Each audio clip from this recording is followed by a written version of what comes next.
नया साल आने वाला है। क्या तुम लोग भी सोच रहे हो कि इस साल का न्यू ईयर सेलिब्रेट हम जैसलमेर में करेंगे? क्या मस्त लोकेशन है ना। दूर दूर तक फैला रेगिस्तान, उन सब के बीच तुम्हारा कैंप, वो बोन फायर और 31st की नाइट। पर अगर ऐसा हो कि तुम लोग जैसलमेर पर न्यू ईयर सेलिब्रेट करने के लिए जाओ और तुम्हारे साथ कुछ ऐसा एक्सीडेंट हो जाए जिसके बाद तुम्हें न्यू ईयर से नफरत होने लगे, जब जब नया साल तुम्हारे करीब आए तो तुम्हारी बेचैनी और बढ़ने लगे। वीडियो शुरू करने से पहले अगर आपको हॉरर मिस्टीरियस और रियल स्टोरी सुनना पसंद है तो आप इस चैनल को सब्सक्राइब कर सकते हैं। 29 दिसंबर रात के करीब 8 बजे दिल्ली से एक कार हाईवे पर जैसलमेर की तरफ जा रही थी। गाड़ी में 4 दोस्त थे, आरव, कबीर, समीर और रोहन। प्लान सिंपल था, 29 दिसंबर को दिल्ली से निकलना, 30 तारीख को जैसलमेर पहुंचना, डेजर्ट कैंप में सेलिब्रेट करना और 1 जनवरी को वापस दिल्ली आना। कबीर फ्रंट सीट पर बैठा म्यूजिक चला रहा था। दोस्तों, इस साल का न्यू ईयर सेलिब्रेट हम इस तरह करेंगे कि हमारे कॉलेज वाले देखते रह जाएंगे। आरव पीछे से बोला कि पहले तू जैसलमेर पहुंच तो जा भाई, कहीं तेरे पार्टी के एक्साइटमेंट में गाड़ी में ठोक देना तू कहीं पे। तो सब हंसने लगे, लेकिन रोहन चुपचाप बैठा था। तो समीर ने उससे पूछा कि रोहन क्या हुआ, चुप क्यों है? तो रोहन ने विंडो की तरफ देखते हुए बोला, पता नहीं, बस अजीब सा लग रहा है, मुझे लग रहा है कि हमें जैसलमेर नहीं जाना चाहिए। आरव भाई, तू हॉरर मूवी देख के आया है क्या जो ऐसी फालतू की बातें कर रहा है? रोहन, नहीं यार, ऐसा कुछ नहीं है, बस मन नहीं मान रहा मेरा वहां जाने के लिए। खैर छोड़ो, अब निकल गए हैं तो चलो चलते हैं, मजे करेंगे सब साथ में। 30 दिसंबर की सुबह करीब 5 बजे उनकी कार रेगिस्तान के एक सुनसान हाईवे पर चल रही थी। चारों तरफ सिर्फ डेजर्ट था, ना कोई बिल्डिंग, ना कोई घर और ना ही कोई इंसान, सिर्फ दूर दूर तक फैला रेगिस्तान। रोहन ने रोड के साइड एक बोर्ड देखा जिस पर लिखा था जैसलमेर 87 किलोमीटर। रोहन, दोस्तों, फाइनली हम बहुत पास है जैसलमेर के, मुझसे तो वेट भी नहीं हो रहा, प्लीज यार थोड़ी गाड़ी तेज कर। लेकिन समीर के चेहरे पर कंफ्यूजन थी जब उसने जीपीएस देखा। समीर, 1 मिनट दोस्तों, यहाँ कुछ गड़बड़ है। जीपीएस में दिखा रहा है जैसलमेर अभी भी 140 किलोमीटर दूर है। आरव भाई, तेरा जीपीएस खराब हो गया है, फेंक दे इसको। और सब हंसने लगे। गाड़ी आगे बढ़ती रही। लगभग 40 मिनट चलने के बाद फिर दोबारा बोर्ड आया और जिस पर लिखा था जैसलमेर 87 किलोमीटर। अब किसी को भी मजाक नहीं लग रहा था। आरव ने कहा, हम घूमकर वापस उसी जगह आ गए हैं, पर ये कैसे पॉसिबल है? रोड तो पूरी सीधी है। समीर ने जीपीएस को बंद कर दिया। अब रोड को फॉलो करेंगे, रोड अपने आप हमें उस जगह ले जाएगी। 1 घंटे बाद वो उस जगह पहुंच गए थे जिस जगह की उन सब ने बुकिंग कर रखी थी पार्टी के लिए, डेजर्ट कैंप। कैंप का नाम था मारू नाइट्स कैंप। कैंप ऑलमोस्ट खाली था, सिर्फ एक केयर टेकर था, भंवर सिंह। कबीर ने बुकिंग दिखाई कि हम 4 लोग की बुकिंग है 31st नाइट की। भंवर सिंह ने रजिस्टर चेक किया तो उन्हें उनका कैंप मिल गया। भंवर सिंह वापस जा रहा था, तभी कबीर ने उसको पीछे से आवाज देकर रोका और धीरे से कहा, भंवर सिंह जी, वो आज की रात के लिए कोई लड़की मिल सकती है? तो क्या है, हम ड्रिंक का सामान तो सब लेकर आए हैं और कल के लिए जुगाड़ भी हो जाएगा, पर आज की रात हम बोर हो जाएंगे। आप समझ रहे हैं मैं क्या बोल रहा हूँ? भंवर सिंह का चेहरा बदल गया था ये सुनने के बाद। उसने बोला, ये बात दोबारा और कहीं मत बोलना। पार्टी एंजॉय करने आए हो, पार्टी करो और वापस घर चले जाओ। और रात को 1 बजे के बाद अगर बाहर से कोई आवाज आए तो बाहर मत जाना, वरना उसके बाद जो कुछ भी तुम्हारे साथ होगा उसके जिम्मेदार तुम खुद होंगे। और भंवर सिंह वहां से चला गया। कबीर वापस अपने दोस्तों के पास आया कि दोस्तों, आज तो ड्रिंक से ही काम चलाना पड़ेगा, लड़की का जुगाड़ तो हुआ नहीं। रोहन, कोई ना यार, कल कर लेंगे जुगाड़, असली मजा तो आज ही आएगा, सब दोस्त साथ में बैठ के पियेंगे। वो सब पार्टी करने के लिए बैठ गए थे।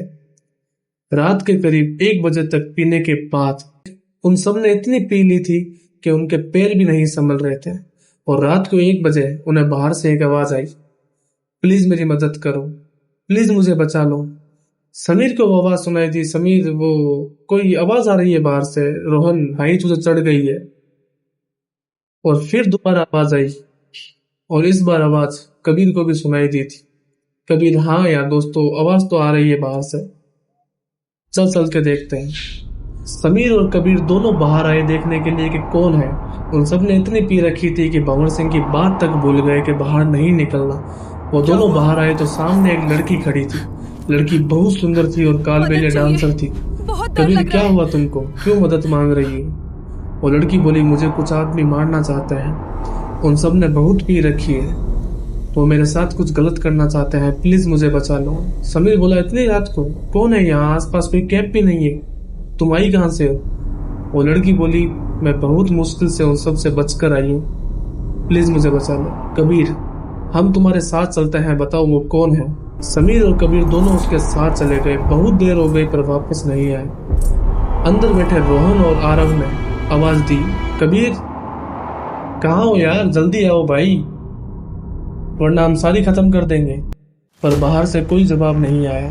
दोनों बाहर आए, समीर और कबीर दोनों ही बाहर नहीं थे। बहुत आवाज दी, कबीर, समीर कहाँ हो यार? बहुत देर तक ढूंढने के बाद भी वो दोनों नहीं मिले तो रोहन ने भंवर सिंह को फोन कर दिया। भंवर सिंह हाफता हुआ आया, दोनों बाहर थे। भंवर सिंह, अंदर चलो जल्दी, मैंने मना किया था ना बाहर मत जाना, क्यों गए तुम लोग बाहर? रोहन, कबीर और समीर नहीं मिल रहे। आप तो यहाँ का हर एरिया जानते हो, आपको तो पता होगा वो कहाँ गए होंगे इस टाइम। भंवर सिंह, मैं इस इलाके का हर एरिया जानता हूँ, पर उस इलाके का नहीं जहाँ वो लोग अभी गए हैं। मुझे बताओ, क्या तुम्हें बाहर से कोई आवाज़ आई थी? आरव, हाँ, पहले समीर को आई थी और उसके बाद कबीर को आवाज़ आई थी। बाहर से कोई मदद मांग रहा था, कोई लड़की की आवाज़ थी। भंवर सिंह के फेस पर एक चिंता दिख रही थी, जिसका डर था वही हुआ। आरव, क्या हुआ ऐसा, कहाँ गए वो दोनों? भंवर सिंह, वो दोनों शकुंतला के पीछे गए हैं। कौन शकुंतला, क्या बोल रहे हो आप? भंवर सिंह, ये बात है पिछले साल 2024 के न्यू ईयर की। इस कैंप से 3 किलोमीटर दूर एक कैंप और है, वहां उस रात शकुंतला के साथ जो हुआ, ये रेगिस्तान आज तक भूल नहीं पाया। तुम्हारे जैसे ही 5 शहरी उस दिन आए थे, दिखने में अच्छे घर के लग रहे थे। 31 तारीख की रात उन सब ने एक पार्टी रखी और उसमें एक कालबेलिया डांसर बुक कर रखी थी। उन सब ने नशे में शकुंतला के साथ बदतमीजी शुरू कर दी। जब हद पार होने लगी तो उन सब ने शकुंतला को छूना स्टार्ट कर दिया। शकुंतला ने वहां से भागना सही समझा और वो उस कैंप से भाग गई, पर वो दरिंदे उसके पीछे आ गए और उसे पकड़कर वापस उसी कैंप में ले गए। रात भर उसके साथ बलात्कार किया। वो चीखती रही, वो चिल्लाती रही, पर कोई सुनने वाला नहीं था, कोई बचाने वाला नहीं था। आखिर में शकुंतला ने अपनी सांसें वहीं तोड़ दी और उन लोगों ने अगली सुबह शकुंतला को इसी रेगिस्तान में कहीं दफना दिया। तब से लेकर आज तक हर न्यू ईयर के समय वो यहाँ भटकती है। हर कैंप के बाहर जाकर वो मदद की गुहार मांगती है। जो कोई इंसान उसकी आवाज सुनकर बाहर आता है, वो उन सबको मार देती है, और जो अनसुना कर देता है वो बच जाता है। तुम्हारे दोस्तों के साथ भी ऐसा ही हुआ है, क्योंकि वो बाहर आए थे और वो दोनों मर चुके हैं। तुम्हारी भलाई इसी में है कि तुम अपने घर चले जाओ वापस। आरव और रोहन दोनों के आंखों में आंसू थे। आरव, मैं इन सब चीजों में नहीं मानता और मुझे पूरा विश्वास है कि कबीर और समीर दोनों ठीक होंगे। भंवर सिंह, ये कोई आज पहली बार नहीं हुआ है, इससे पहले भी बहुत लोग गायब हो चुके हैं और वो आज तक नहीं मिले। तुम्हारे दोस्त भी नहीं मिलेंगे। रोहन, आरव दोनों उनको ढूंढने निकल पड़े। पुलिस भी आ चुकी थी। 2 दिन तक सर्च ऑपरेशन चला, पर उन दोनों का कोई अता पता नहीं। रोहन, आरव दोनों थक कर रो रहे थे बाहर कैंप के बैठकर, तब उनके सामने एक लड़की दिखी। वही कालबेलिया डांसर लग रही थी। आरव की आंखें बड़ी हो गई थी उसको देखने के बाद। उसके फेस पर गुस्सा था, काली आंखें, खुले बाल और पूरे शरीर से आता हुआ खून। ये वही है क्या जिसके बारे में भंवर सिंह बता रहा था? रोहन, कौन है? सामने देख, वो लड़की। कौन सी लड़की? तू पागल हो गया है क्या? रोहन, कोई भी नहीं है वहां पर, चल तू अंदर चल। आरव, वो हमें देख रही है, वो हमें भी नहीं छोड़ेगी, हम भाग जाते हैं यहाँ से। रोहन ने जैसे तैसे करके आरव को सुलाया, पर रात के 2 बजे आरव की आंख खुल गई। बाहर से आवाज आ रही थी, समीर और कबीर की। रोहन, आरव, कहाँ हो यार, बाहर आओ। वो खुश होकर बाहर भागा पर बाहर कोई नहीं था। फिर आवाज आई और वो आवाज धीरे धीरे दूर जाती हुई दिख रही थी। आरव ने आवाज का पीछा किया। वो आवाज आरव को रोहन से बहुत दूर लेकर चली गई और एक जोर से चीख आई जो सीधी रोहन के कानों में आई। वो एकदम से उठा। आरव उसके पास नहीं था। उसने बाहर जाकर देखा, आरव कहीं नहीं दिखा। अब रोहन अकेला पड़ चुका था। सुबह भंवर सिंह ने उसकी वापसी की टिकट कराकर उसे कैंप खाली करने का ऑर्डर दे दिया। तुम यहाँ से निकल जाओ अगर जिंदा रहना चाहते हो तो। उस दिन रोहन का हाल कोई नहीं समझ पाया कि उस पर क्या बीत रही थी।